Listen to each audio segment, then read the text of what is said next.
Welcome to Learning, Growing, and Becoming. My name is Nontutuga, but you guys can call me Nontu. It's me, Usonhlalakahle Wenu, and I am back with another social work related YouTube video. I haven't shot in a while, and I don't want to bore you with a long introduction video, so I'm just gonna get right straight into it. Today, I want to talk to you about one path you could use to get into social work.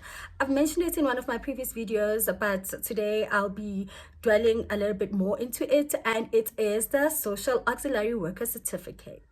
I have this diary over here to remind me of the few pointers I have for you. When you are doing the Social Auxiliary Worker Certificate, you are basically getting into a course that allows you to become, simply put, an assistant to a social worker. When I say you're going to be an assistant to a social worker, I mean one of your duties or roles will include doing an intake. Intake is a process in which you gather the basic information about a client, their biographical information, and then they will give you a brief background as to why they're at the office. You gather those notes down and you share them with the social worker, and then the social worker takes it from there. As a social auxiliary worker, you're allowed to do basic counseling. When I say basic counseling, I mean the bare minimum.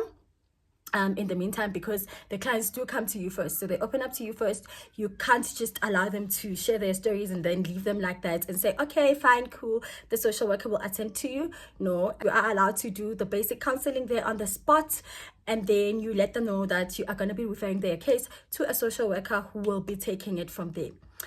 You can be a facilitator with my support groups. You can do your community engagements. You can do all the mobilizing and everything. Basically, whatever else the social worker does in group settings within the community, you can do that.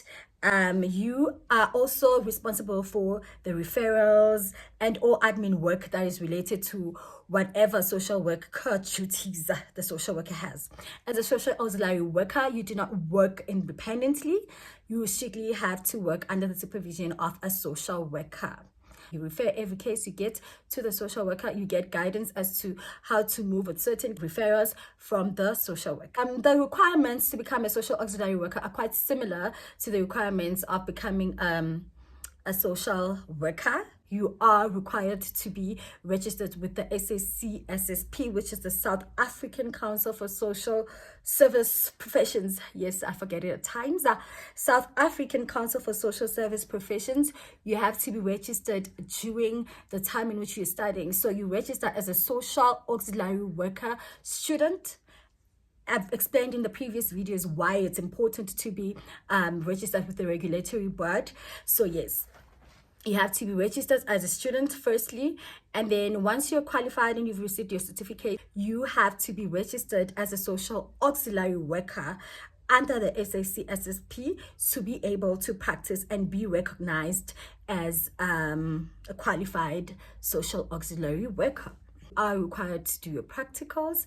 So once you're studying, you're gonna have your theory, and then while you have your theory, there's the field work part of the course where you're required to go do your practicals. You can do your practicals literally anywhere, wherever there's a social worker. You can go there and do your practicals as a student social auxiliary worker. That means you can do your practicals at the Department of Social Development. You can do your practicals at NGOs. You can do your practicals at I don't know, what other places are they? At a hospice or wherever, with the social workers, and they have a social worker who supervises. I'm a social auxiliary worker. Social work is vast. You find us in many different areas, many different fields. So where there's a social worker, there's room for a social auxiliary worker to also practice. The requirements to study for social auxiliary worker certificate, you must pass your grade 12 matric with a minimum of an age. Yes. Minimum entry to a higher certificate. Yes. Pass, whether you did maths, leads, pure maths, whatever, it does not matter. As long as you pass your matric with an age, you can apply for your social auxiliary worker certificate. You do have to go through the process that social workers go through, where you have to go get a police clearance. Some institutions will require you to even share a testimonial letter, all of those things, and those things depend on what your institution requires. What institutions offer the social auxiliary worker certificate? I know of the University of South Africa, UNISA, they offer the course for a minimum of 1 year. I know a few private institutions do offer the course. And then I've also worked with social auxiliary workers who got their certificates through the health CETA. I've tried going onto their website and doing research on whether they still do offer such courses, because I'm not sure if they're still available. If they are, please do share clarity or details about that so that we can refer those who are interested in studying for the course. What's critical and most important about where you choose to study for your social auxiliary worker certificate is to make sure that the institution is credited to offer that course. Do your research, find out if it's credited and recognized in South Africa. One person could ask, why decide to do the certificate in social auxiliary work and not just go straight into doing social work? Well, mainly because with the 1 year certificate, you are able to practice as an assistant to the social worker while you study further for your social work degree. As we know, the social work degree takes 4 years, and for some people that may be a long time to, especially if you are career pivoting, might feel like a long time to complete a course. And some people may not have the necessary funding to fund the 4 years. So I would advise that you do your 1 year certificate in social auxiliary work, possibly get employment, and then you can be able to fund your social work degree. I've worked in a setting where I had social auxiliary workers report to me as a social worker, and our pay was not that different. So I will say, from the people I've spoken to, you do earn relatively well for a course you've done for only 1 year, which also gets me a little bit frustrated, because how is the salary close to someone who has studied for 4 years? But I'm not trying to politica here. I don't want to be getting into the politics of social work.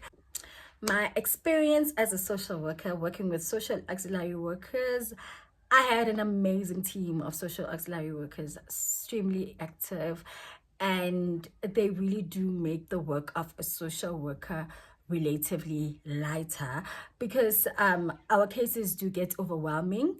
So having a social auxiliary worker assists with case management, and like I said, they are allowed to do your group facilitations, your community engagements, the referrals, the intake. You meet a client already having their background, and you can almost plan in your head or get an image of how you are going to be intervening in a particular case based on the notes that were gathered by the social auxiliary worker.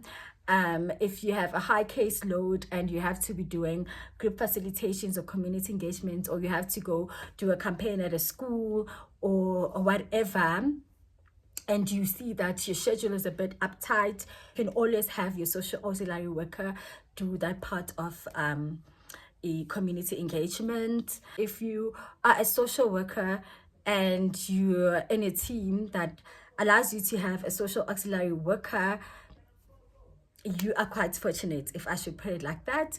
So yeah, I do think it's not a waste of time course. It's really not. I do advise young people to look into it. I've come to the end of the video. If you have more questions about the social auxiliary work certificate, like I said, I've been exposed to people who are social auxiliary workers. I can gather information and respond to you. If you want to share your experience as a social auxiliary worker, please do. I will share over here. If you want to tell us more about the pay and the struggles perhaps or the highs and excitements about being a social auxiliary worker, please do share so that I can also share the experiences here on the YouTube channel, so that people who are interested in the career can make an informed decision. All right, that's it for today. Kulungile, bye.